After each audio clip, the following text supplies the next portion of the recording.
John had always believed in love. He was the kind of man who dreamed of a peaceful home, warm meals, and a wife who cared for him as much as he cared for her. But life had other plans. Lisa, his wife of 5 years, was not the woman he had imagined. She was loud, demanding, and never satisfied with anything he did, no matter how hard he worked, how much he provided, or how kind he tried to be.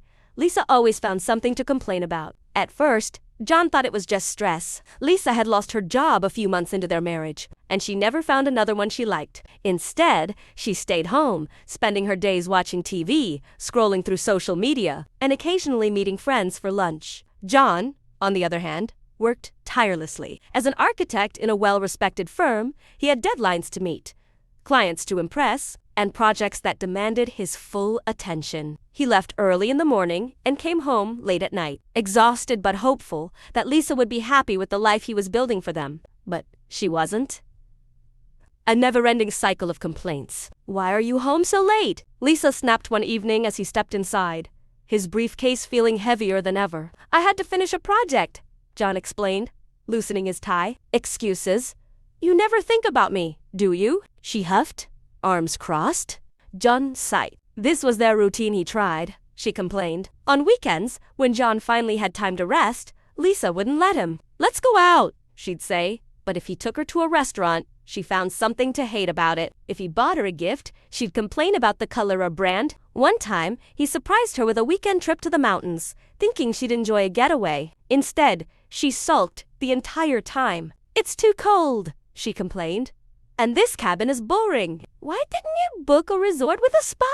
John didn't even argue. He just stared out the window, watching the snowfall, wondering how his life had turned into this, the isolation. Lisa didn't just criticize John, she controlled him. "Why are you texting Michael?" she asked one night when she saw his phone light up. "He's an old friend. He just wanted to catch up," John replied. "You don't need friends. You have me," Lisa said, grabbing his phone and setting it aside. Slowly, John realized he had stopped seeing his friends, his family, even his colleagues outside of work. Lisa found reasons to dislike everyone in his life. If he mentioned visiting his parents, she'd make an excuse about feeling sick or needing him at home. At first, he thought she was just clingy. Then, he realized she was isolating him. A moment of clarity. One weekend, John met Michael for coffee in secret. He hadn't seen his friend in nearly 2 years, and when Michael saw him, he frowned. "John, you look terrible.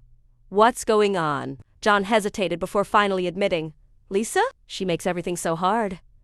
I don't know what to do anymore." Michael stirred his coffee. "Does she love you, John?" John opened his mouth, then shut it. He wasn't sure anymore. "Love isn't just about words, you know," Michael continued. "It's about respect, kindness, appreciation." "Does she give you any of that?" John looked down at his hands. "Not really. She used to, but now, it's like I can never do anything right." Michael sighed. "You have 2 choices. Accept her and find ways to survive, or leave and find peace." John went home that night, deep in thought. Could he really leave? Was he strong enough? Breaking point. That night, Lisa found out he had met Michael. "You went behind my back?" she screamed. "Lisa, I just wanted to see an old friend. You know how I feel about you talking to other people. You don't care about me at all." John stood there, exhausted. "Lisa, do you even love me?" Lisa blinked, caught off guard. "What kind of question is that?" "A real one." His voice was firm. "Because love isn't just yelling at me. It's not controlling who I talk to or making me feel like I'm never enough." Lisa scoffed. "Oh, so now I'm the bad guy." John didn't reply. He just walked to the bedroom, shut the door, and lay down. For the first time in years, he saw things clearly. Lisa wasn't just difficult. She was toxic. The final decision. The next morning, John packed a bag. He left a note on the kitchen counter. "Lisa, I've tried my best, but I can't do this anymore. I hope you find what makes you happy. Goodbye." He took a deep breath and walked out the door. Lisa called and texted, furious, but John didn't answer. He drove for hours with no real destination, just away. For the first time in years, he felt something strange. Peace. John had left for the first time in 5 years. He had walked away from Lisa, from the constant arguments, from the feeling of never being good enough. As he drove, his mind raced. Where would he go? What would he do now? But one thing was clear, he couldn't turn back. Lisa's reaction. When Lisa woke up and found his note on the kitchen counter, she didn't believe it at first. He's just trying to scare me, she thought, rolling her eyes. But as the hours passed, and John didn't answer her calls or texts, panic set in. She called him over and over. 11 missed calls. 18 messages. Lisa's anger boiled over. You're seriously leaving me over this? You're pathetic, John, she texted. She expected him to come running back, to apologize like he always did. But when silence was her only response, something inside her shifted. By evening, her messages became desperate. Please come back. We can talk. I'll change. I promise. Just don't leave me. But John didn't answer. And for the first time, Lisa felt something unfamiliar.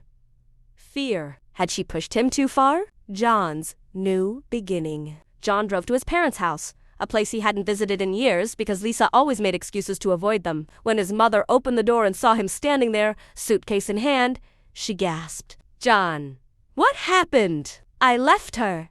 Mom, he said, his voice breaking. I couldn't do it anymore. His mother pulled him into a hug, and for the first time in years, John felt safe. The next few weeks were strange. He had to learn how to live for himself again. He reconnected with old friends. He picked up hobbies he had abandoned. He started focusing on his career without the weight of Lisa's complaints dragging him down. At first, it was hard. He had moments of doubt, wondering if he had made the right choice. But each day, he felt lighter. Lisa tried everything to get him back. She sent long messages about how much she missed him. She posted sad quotes online, hoping he would see. She even threatened to hurt herself. But John saw through it. It was just another way to manipulate him. One night, after weeks of ignoring her, he finally sent one last message. Lisa, I hope you find happiness, but I won't be a part of it. Please don't contact me again.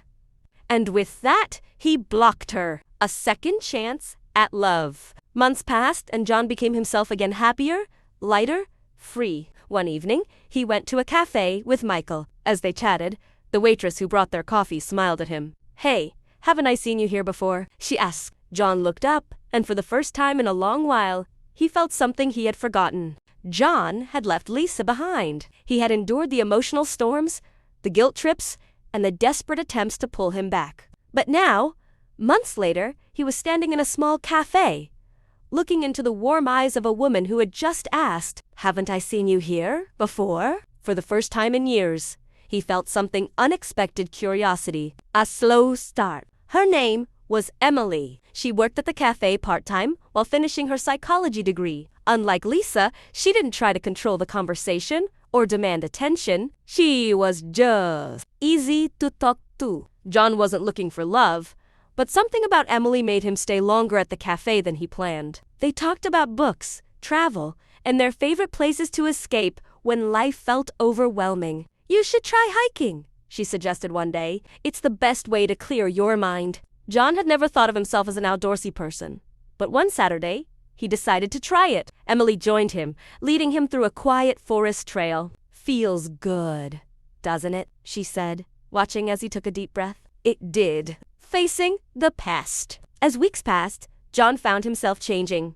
He laughed more. He felt lighter. But one thing still lingered as past with Lisa. One evening, over coffee, he opened up. I was in a toxic marriage, he admitted. It took me years to leave. Emily listened without interrupting. When he finished, she simply said, I'm glad you got out. No judgment.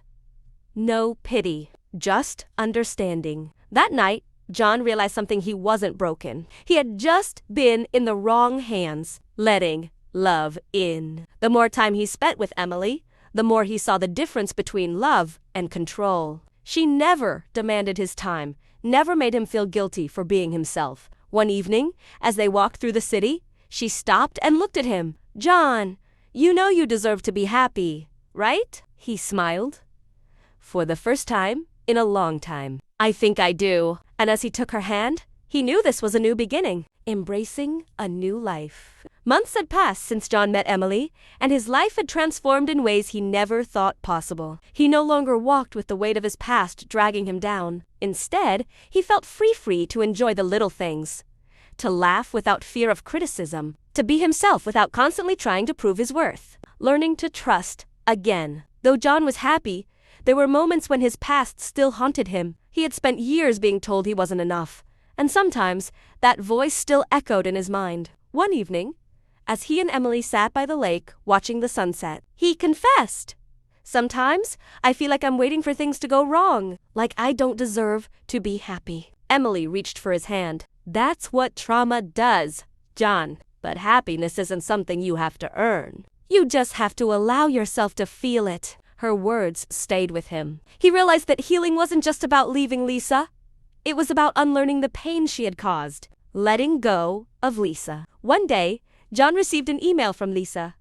He hadn't heard from her in months, but her name in his inbox still sent a chill down his spine. "John, I hope you're happy. I just wanted to say, I'm sorry for everything.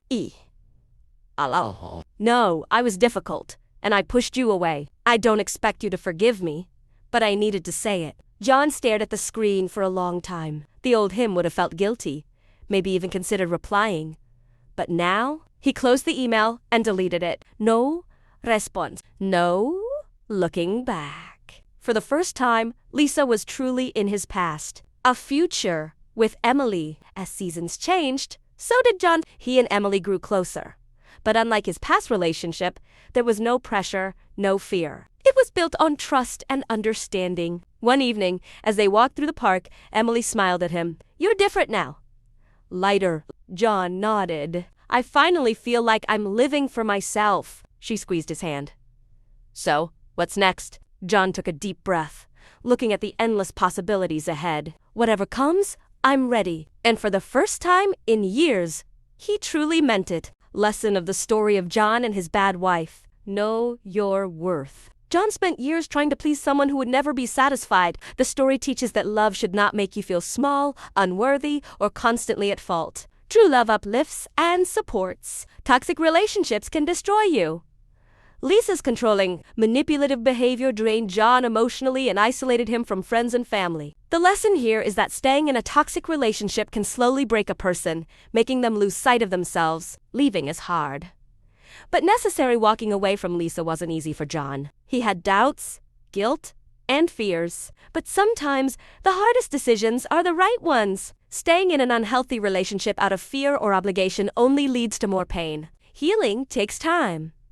Even after leaving Lisa, John struggled with self-doubt and old wounds. Healing is not instant. It's a journey. But with patience and the right people around, it is possible. Love should feel safe. With Emily, John learned what real love looks like: respect, kindness, and freedom to be himself. A healthy relationship does not control or belittle, but nurtures and strengthens. Letting go brings peace. Deleting Lisa's email without responding was a sign that John had truly moved on. The story teaches that sometimes closure does not come from a conversation. It comes from deciding to let go and choosing peace. At its core, John's story is about finding the courage to walk away from toxicity and rediscovering happiness, self-worth, and love in its truest form. Thanks for watching till the end. I hope you find this video helpful and you can master English quickly. If you more about English learning tips and up-to-date English learning video tips, make sure to hit the like and subscribe button for more English learning tips. And we will put new great content every single day, and don't forget to give thumbs up and comment below if have some question. See you on the next video.